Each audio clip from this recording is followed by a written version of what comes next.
This is going to be a video reply to YouTube user StupidTheist. Now, not to get all meta, but he left a video reply to my fourth video in the Countering the Kalam series and has been expecting me to respond in kind. Now, I'm going to link to both of our videos in the description box, but I want to make clear this is kind of a insider baseball style video, and I wouldn't recommend anyone continuing with it unless you've watched both my video and StupidTheist's response. Now, I'm kind of new at doing video replies, and I've seen that these can degenerate rather quickly, so I want to mention up front that I've actually enjoyed my back and forth with StupidTheist. And despite his username, he's rightfully corrected me on quite a few points that I got absolutely wrong in our back and forth in the comments section, and I've really got to give credit where credit's due. Anytime I can come out of an exchange with someone knowing more than what I went in with is a good thing. Now, of course, all that said, we still have a disagreement here that needs addressing, but I think we've been pretty good at keeping this back and forth strictly to the argument, and I've come to appreciate the exchanges with him. So, in his video reply, StupidTheist doesn't actually argue for the tensed or A theory of time that William Lane Craig needs for his Kalam argument to work. StupidTheist appears to be arguing for a far more modest claim, that the Kalam is not indeed circular, and that I am merely taking William Lane Craig out of context when he defends his neo-Lorentzian view in one argument, and I apply that to the context of the Kalam argument. Now, to make his point, StupidTheist uses a helpful illustration showing how the approach I used could be problematic. Now, I'm going to link to his video in the description box, but for brevity's sake, I'm just going to come out and say that I agree with his illustration. An argument can certainly appear to be circular, but not actually be circular if there are other sound supporting arguments that are left out of context. However, I still hold that my charge of circularity against William Lane Craig in his defense of the Kalam is correct, and to justify this, I want to respond with 3 points. 1. Yes, William Lane Craig does offer purely metaphysical arguments that are free of any theological basis for the tensed theory of time. However, these purely metaphysical arguments are unsound, or at the very least, not conclusive. So, basically, Craig offers up a number of arguments that can be freed from their theological foundations. However, they're terrible. Now, I don't want to get into each and every argument, but I'm going to list Craig's summary of the arguments here, and I'm going to take a brief look at 2 of them.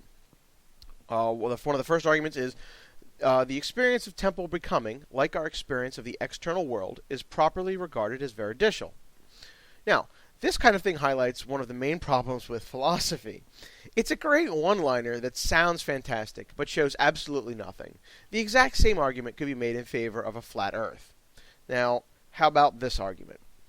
The tenseless theory of time entails pedurantism, the doctrine that objects have spatio-temporal parts, a view that is metaphysically counterintuitive, incompatible with moral accountability, and entails the bizarre counterpart doctrine of trans-world identity.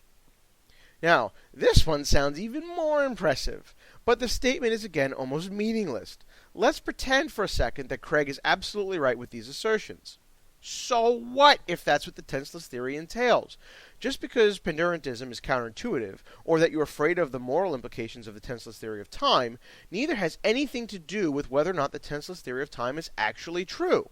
The statement is pretty much saying, if this is true, then all this other bad stuff that we don't like will also be true. So the tenseless theory must be false. Now, that said, all of the above is pretty much dependent on Craig's own philosophical notions and his interpretations of the tenseless theory. There are a ton of other philosophical interpretations that could be had here. He's just trying to present things in the worst light.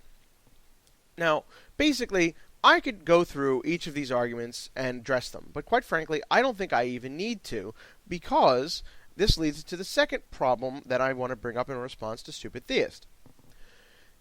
2. The overall problem with the neo-Lorentzian interpretation is that it's rejecting swaths of scientific empirical evidence, as well as one of the most basic logical methods we use to decide between competing theories, specifically simplicity in explaining all available data. Now, whether Craig does this for theological reasons or purely metaphysical ones doesn't really matter. He's still wrong to do so for either reason. Now, I have to admit that I realize, for StupidTheist's argument, this is irrelevant. He's strictly dealing with my circularity charge. Now, I'm making this point largely to highlight that even if the circular charge was invalid, Craig is still wrong to reject all empirical evidence contrary to his preferred view, and the Kalam is still unsound as a result. Basically, what I'm saying here is that Craig can't put his theology or his metaphysics above actual physics in determining the truth of reality. And I can justify this by pointing out that actual physics is objective, consistent, and independently verifiable, completely unlike theology or metaphysics. In fact, I've recently uploaded a video showing Craig is being hypocritical when he embraces the Neo-Lawrencean view, but then criticizes other fundamentalist Christians for engaging in science denial with the age of the earth. So, all that said, I still think the circularity charge holds. And this is going to lead into my most important point. 3. Even though he does offer some non-theological metaphysics to support his views, William Lane Craig explicitly states the justification for his Neo-Lawrencean interpretation is based on theological foundations. Now, that's a pretty big charge, but to show this, I'm just going to quote Craig himself from his website.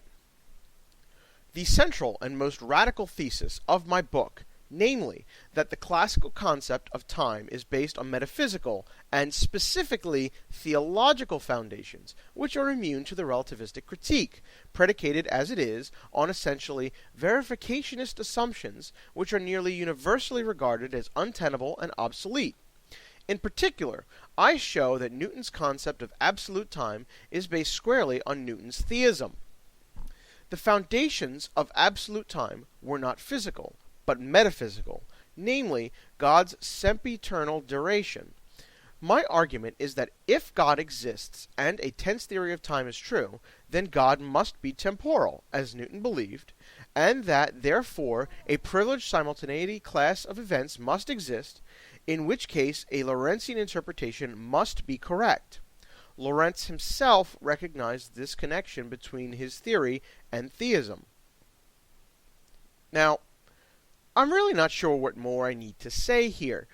The charge of circularity holds the minute Craig explicitly calls the central and most radical thesis of his work on the tense theory of time based on theological foundations.